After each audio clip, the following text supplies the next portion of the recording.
kiwanja chako kikoje na kiwanja chako kina ukubwa gani. Ukiwa na kiwanja cha aina yoyote ile, tengenezea ramani kulingana na kiwanja chako kilivyo. Wewe kiwanja chako kikoje au kiwanja chako kina ukubwa gani? Na kama unavyoona tunaandaa ramani kubwa, tunaandaa ramani ndogo, na tunaandaa ramani kulingana na maelezo yako.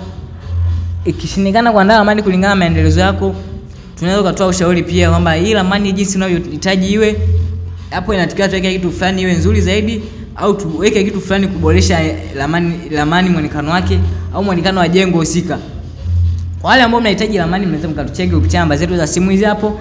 Kwa ramani za kisasa zaidi mnaweza mkatucheki, na wewe ukiwa unahitaji ramani usisite kutucheki, au ukiwa na swali lolote usisahau kuuliza. Uliza swali lolote, utajibiwa kulingana na swali ulilouliza, na usisahau comment katika ramani zetu hizi. Unaweza kutoa comment na kuuliza pia inahitajika, maana kuna vitu ambavyo unajikuta unafanya lakini uvielewi.